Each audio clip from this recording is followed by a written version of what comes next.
Perceive, process, perform. Do you need inspiration for your practice, or do you simply need to practice inspiration? With this series, we aim to do both. Give us 15 minutes and we'll give you practice inspiration. Hi, I'm Dr. Christopher Ramsey from Jupiter, Florida, and today is your practice inspiration. Well, it's a pleasure to be here. An acronym that we developed a while back, my partner and I, was ACE. ACE was basically acquire, convert, and execute. Now, what's interesting about this is almost every lecture you will see within dentistry usually covers one of these topics. Acquiring patients through social media, acquiring patients through referrals, converting these patients over in one way or another, practice management techniques, and then executing the actual technical dentistry, which we see a lot of lectures on. Today, I'm really going to be talking about really converting the patient, allowing them to say yes under certain circumstances, and we're going to get right to that. I have a beautiful acronym that I've used over a few years called MASTER, each letter representing something. We're going to stick to one today, which basically is the A, which is addressing choice. So let's talk about choice because it's an amazing thing. Choice is really the most purest expression of free will. Now, what's important to understand here is free will is extremely important. It's the basis of a lot of things in our lives. It's a freedom to choose that allows us to shape our lives exactly as we wish. But the concept here is free will. Everyone wants to believe that they're making their own decisions. Now, if we've seen other people speak about different topics such as marketing, subliminal marketing, whatever the case may be, we know free will is a sketchy area. So I'm a big believer that free will is not as free as we often believe. But going into this, we need to understand that people want to feel like they have free will. People want to believe, if you've ever looked at Dale Carnegie's book, that their people are presumably making their own ideas, going off their own basis. Be sympathetic to what other people think or feel about what's going on in their own minds. So when we start looking at this the way it's described, choice is an amazing thing because it's the power or opportunity basically to choose between two possibilities. What's the key words here really on the concept of choice? It's really opportunity and it's really power. Now the opportunity aspect is really, really unique because people often want to feel I'm making the best choice for me and my family. They don't want to be pushed into a corner, and especially in the world of dentistry, they don't want to feel like they're being sold anything.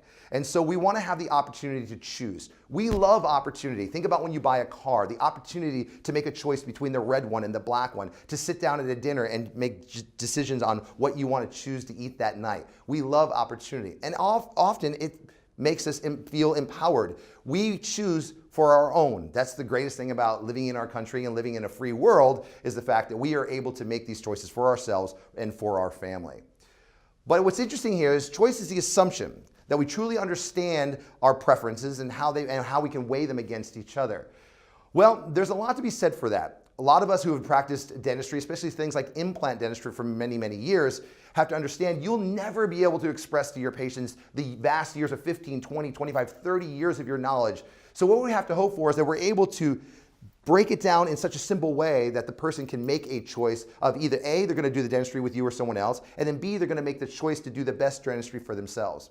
The people who have seen me lecture before, we often talk about the difference between the concepts of manipulation and persuasion. Manipulation typically is I'm going to manipulate you to do something that's basically in my favor. The concept of persuasion is I want to get you to make the choice that works best in your favor. So persuasion is often used as more of a more positive term than manipulation. I often want to guide people down the right path so they can make the best choice for themselves. But a lot of what I do in the conversations I have are truly guiding them down the road. So ultimately, it's a free will choice, but a lot of factors have come in to allow them to make that final choice. If you've ever had a chance to see TED Talks, one of the people that make a big difference on these TED Talks is Sheena. Now, Sheena has done a PhD in the concept of choice, and there's some assumptions that she makes that I want to go over with you really quickly so we totally understand about what it means to make choices as humans. So the first thing is, the bad assumption is it's a mistake to assume that everyone thinks or strives of choosing alone. We've all seen this. Back when I first started clinical dentistry, I would treatment plan somebody, I would be very thorough, and a patient would say, oh, do you mind if I bring my husband back? And I used to get frustrated thinking, how do they not understand this is such a basic thing? And that was a dynamic change for me. Now I embrace that. Yes, ma'am, I want you to bring someone back who helps you make the choice for yourself. I don't want you to have buyer's remorse. I want you to ultimately make the best decision for yourself, a neighbor, a loved one, whatever it takes. We cannot assume that people do well choosing alone. So allow people to make the understanding that, you know what, I need to have someone here to help me choose. That's okay. The second one is more options are better options, better choices. So what do we want to know about that? Well, the first assumption is more is not better. In fact, no longer it offers opportunities, but imposes constraints.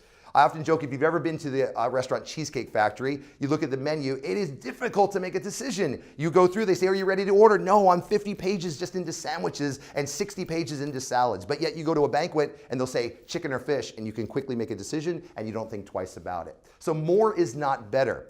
She did a great study. In Palo Alto, she made homemade jams, went outside of what we know as like a Whole Foods, and offered certain weeks 6 options and in other weeks 24. When they looked at the end of all their data about what people chose in regards to taking products away with them, what did they find?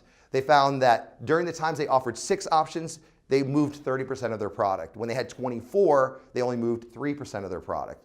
As humans, we get overwhelmed. We really get heavily weighed down with cognitive backload, too much information. So when we have too many choices for people, they have a tendency to shut down. We see this in our clinical practice. The people who have often seen me talk about this subject know I'm a big fan of 3s. When you give somebody an array of options, typically they do nothing. When we can narrow it down to 3, the brain works really, really well around the concept of 3s. And so when I'm making choices for my patients or helping them make a choice, I often say there are many options that the state says legally I need to tell you about, but I don't offer all those. Let's narrow it down to 3, because 3 is also something that they can go home and they will remember. So the last assumption is this: never say no to a choice. When we talk about this concept, it's easy to understand that they could not imagine turning the choice over to another, even though having made that choice, they feel trapped, guilty, or angry. Some people feel damned if they do, damned if they don't. No matter whether they choose or have someone else choose, they feel stuck. If someone else chooses for them, they say, oh, I should have made that choice. If they make the choice, then they feel like, oh, I should have turned that over to somebody more qualified. So just understand that people are built under the premise that they sometimes can't make a choice no matter what they're doing, and sometimes they need that extra person there to guide them along. But even if they have that person, they'll always seem to question themselves. So I'm going to go over 4 ways to help you manage your choices. Now, as you watch this video, it would be easy to understand that this would work in your dental practice, but quite frankly, these are manageable choices over all of your life, whether you're dealing with your spouse, a significant other, whatever the case may be, your children, or even in business deals. But let's make it specifically to your dental practice as we look at them now. The first thing is, you want to cut down on the amount of things you're offering patients. Again, certain states will say you have to tell your patient everything legally. Doesn't mean you have to offer all them. When it comes to offering them, I want you to cut down on the amount of things that you offer. Let's look at this. Procter & Gamble had Head & Shoulders shampoo. When they took their options from 26 down to 15, their sales went up 10%. All of us would love to see a 10% increase in our practice. That would be fantastic. And so simply making a reduction in the amount of things you're offering allow people to make choices much easier and not feel overwhelmed. Secondly, we want to concretize. We want to make it real. As you're watching this video, you may see this graphic of hands. I use this live all the time because a lot of us have a tendency to say, Mrs. Jones, you're going to lose your lower left tooth. You can either do an implant or a bridge. And as soon as you do this to someone, what are we saying to them subconsciously? It's a 50-50 option. And that the reality is we want to say it's an implant or a bridge. But when we use our hands to say you can choose an implant or a bridge, the first thing they're going to go to is which one is cheaper. And so we want to make sure we categorize things. Mrs. Jones, I want to make sure we're clear. You can do an implant or a bridge, but let's go over those things. These are not equal options. Right now it's the year 2017. We all know the standard of care for a missing tooth is an implant. No one wants to debate that. So often when I'm going over these things and I want to categorize, I want to make sure I'm able to break it down so that the choice says something to the chooser. And so I want to make sure they understand truly the difference, the pros and cons between these 2 modalities of treatment. And then lastly, we want to talk about condition. Now, I'm a big fan of making sure we don't overwhelm people because cognitive backload basically shuts people down. Too much information, they'll do nothing. And so how we sequence things out for people to make choices is very, very important. Look at this great study. Many years ago, they took women in, they broke them down and moved them from room to room, and they said, we would like you to evaluate these different pantyhose. So women went from room to room, 4 different rooms, to evaluate tear strength, fit, feel, comfort, and then at the end, fill out a questionnaire. Which ones did you like better? What they found was 71% of them liked the 3rd and 4th ones, especially everyone 40% made up just the last one. Well, the great thing about this study was they were all the same pantyhose. So what did we find from this study?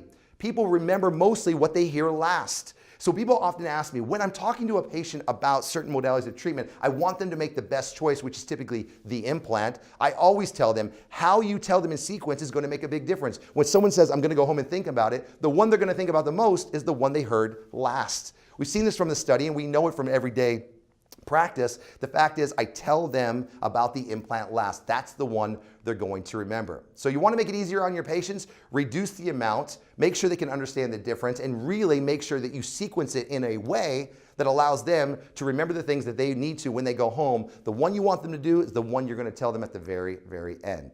I'm Dr. Christopher Ramsey. I hope you enjoyed an insight into making choices. It's a subject that I love very much. Understand, humans are not that difficult to figure out, but mostly what you want to do is make it predictable for you and your patients and have the ability to persuade them to make ultimately the right choice. Thank you so much.